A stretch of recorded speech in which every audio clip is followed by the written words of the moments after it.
They're very similar to what you do on the battlefield to what you do on the corporate world. It's a matter of experiencing the unexperienced. What you think is the right way to proceed ahead.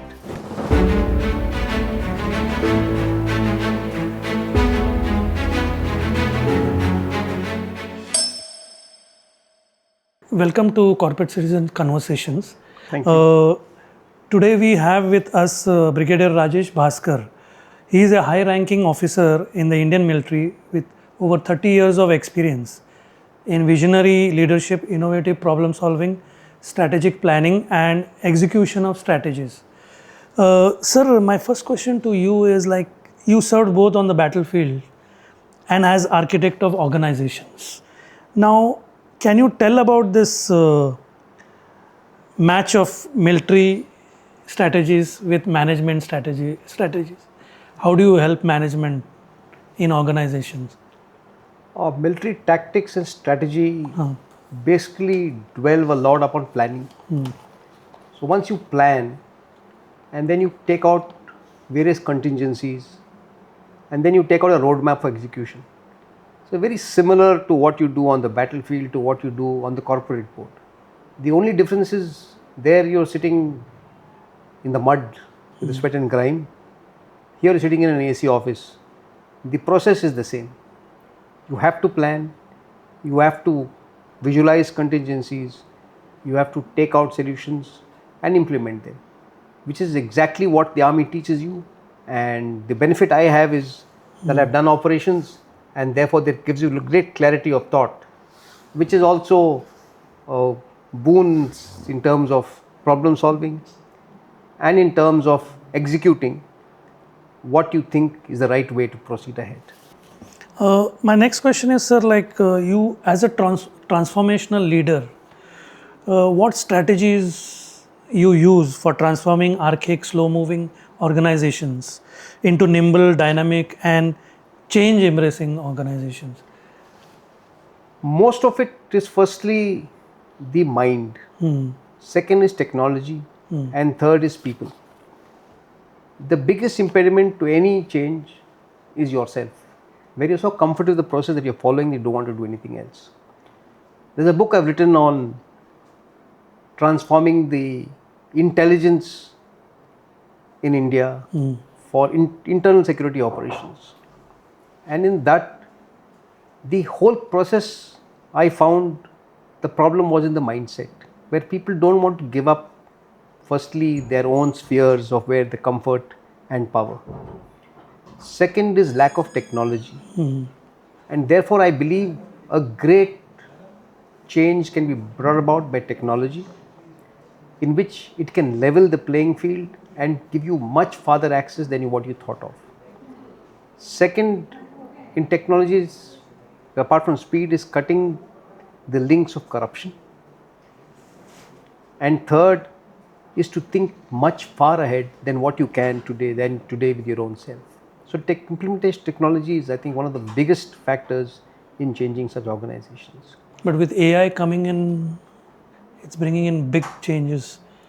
Absolutely, and therefore it is up to us to understand that change will come. The more you resist it, the more archaic you will become. It's more important to realize in what spheres will AI affect you, in what spheres can you affect the outcome yourself, and to focus on what you can bring change to, the way you want it, is more important than to fall in line with what is going to happen to you. That's doing somebody else is doing and not yours. So you have to do it. AI and new technologies are coming very fast, like organizations are accepting it. But is there a difference between how the workforce accepts the technologies and gets updated, whereas the expectation of the organization to move fast? Yes. Is there a gap? How do you fill that gap? That gap will always exist, because in the end, if an organization, I'll talk of a business organization, is invested money in a certain technology, they'll want results from it ASAP. However, the workforce, by the time they adapt to it, by the time they understand it, and they come over the reticence of implementing it, that gap will exist throughout. Look at our own country, for instance. When digitalization came in, everybody was up in arms against computers, saying they'll take away our jobs. And today, the largest creator of jobs is the computer. And therefore, the most computing skills existing in those days are far smaller than what everybody carries in their mobile phone in their palm today. So therefore, it has created more jobs, created more opportunities, and given a greater standard of living for everybody around. Similar will happen with every technology. It is only our realization, the faster you realize, the faster you catch the boat to success. The last person is always the least benefited from it. And therefore, that gap will exist. Most employees who realize fast will rise up the ladder faster. But this brings new technologies, AI and new management, modern management thing. Organization need to be more modern and agile, efficient and dynamic. So how do you match that as a transformational leader? See, in archaic or earlier cases, the flow of information was linear. Decision making was vertical. And therefore, it took its own process to go about it. Today, the flow of information is flat, is absolutely lateral. So, there's no lag in information access to anybody across the spectrum. The vertical hierarchy doesn't matter.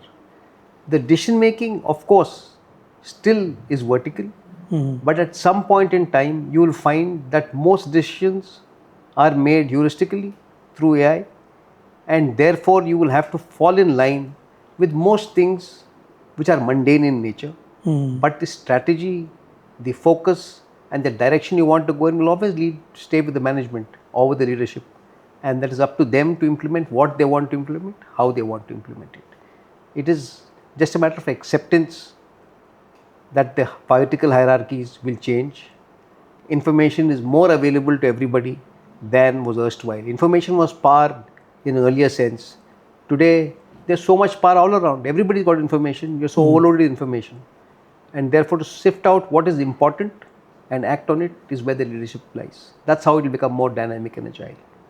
Coming to your educational and career journey, my question is like, you did BTech from JNU, and then you moved on to do Masters and MPhil in defense and strategic studies. Yes.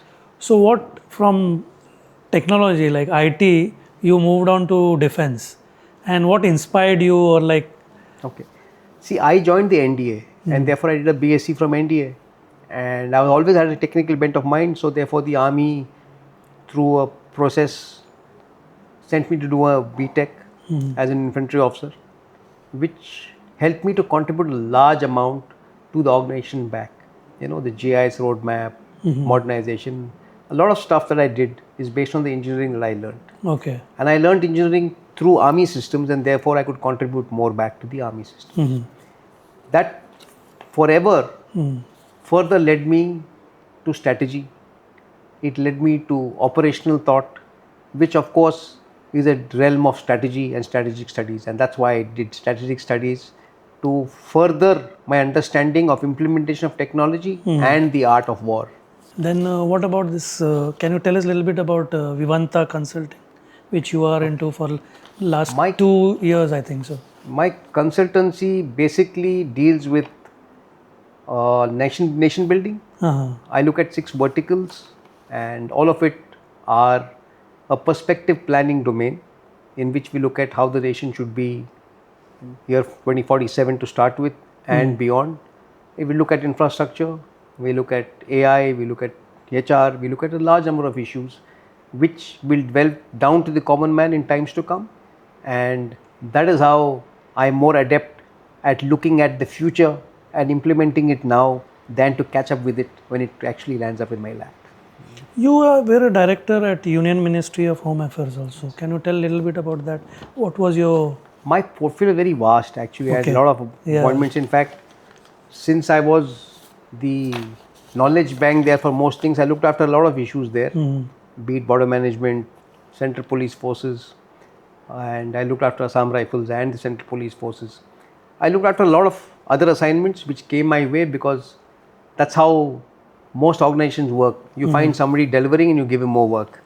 And therefore, I had great fun in executing all those tasks, which gave me a very vast experience into almost every division of the Ministry of Home Affairs. And that was a fantastic experience because in the end, they deal with the entire nation. And all issues that go with it are combined with the other issues which rise up because of the implementation of certain policies and as such. It gave me a fantastic understanding of how the nation works, what kind of implementation of policies are required, how finances are managed, and the wherewithal of running a nation. I learned from there, and that's my basic starting point for looking at it from a larger than life perspective. And that's, I guess, my steadfast understanding of how big policy works. Now you are well versed with risk management on and off battlefield. Yes.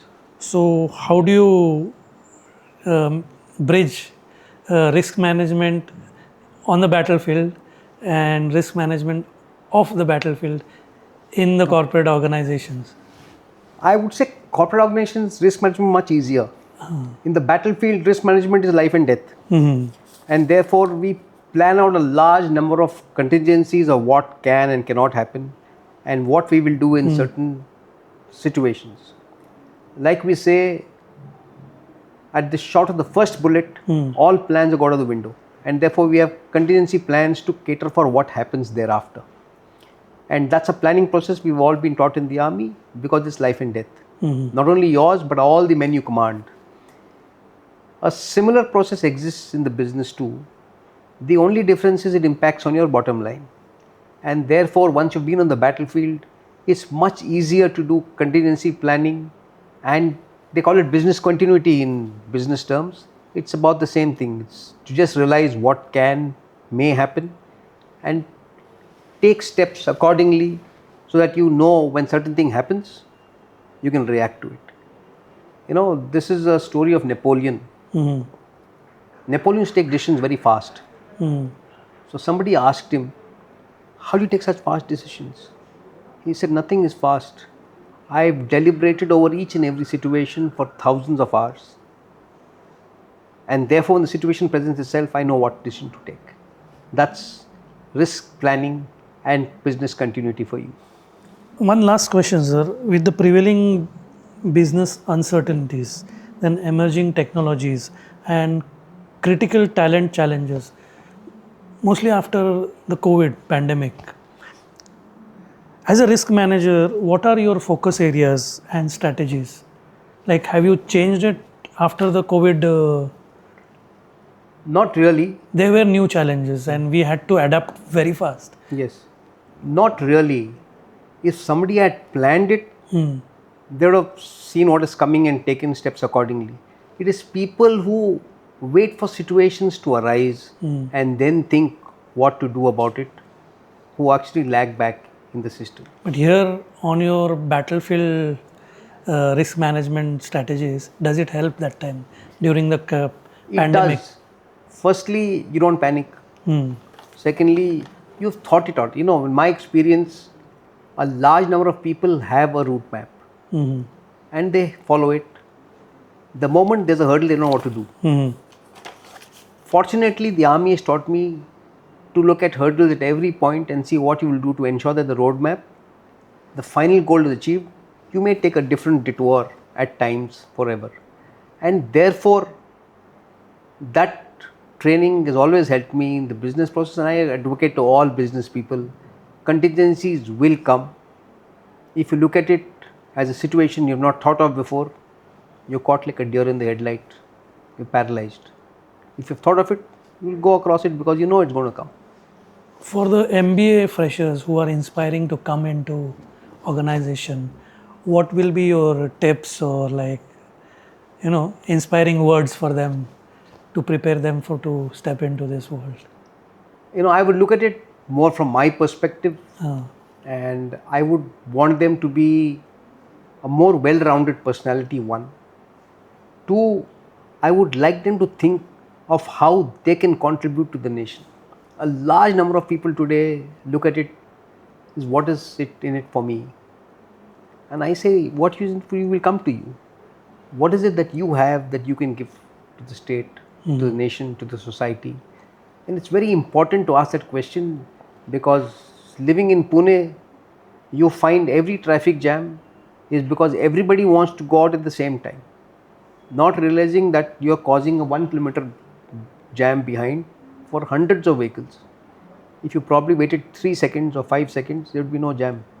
And that's exactly what I would like these young students of today to realize, that their contribution to society will help the society grow much faster than it will otherwise. And that's what education But can give then you. Gen Zs, they have their own mindset, whereas the Gen Alpha is coming. So, what challenges do you find dealing with them, especially Gen Zs and the next Gen Alpha coming? I don't understand them. How will you inspire them to join defenses and See, the defense forces are something, like I gave a speak today, and you can take a poll after this. A lot of people will say they want to. It's a matter of experiencing the unexperienced, and it's a matter of ensuring that you live life on the edge, which not everybody is cut out for, and therefore the people who are cut out for it will definitely join us, will definitely prove to be the cutting edge of keeping this country secure and forward thinking. Thank you very much, sir. Thank you very you. much Great for giving us interacting the with time. you. Yeah. Don't forget to like, share, comment, and subscribe to our channel.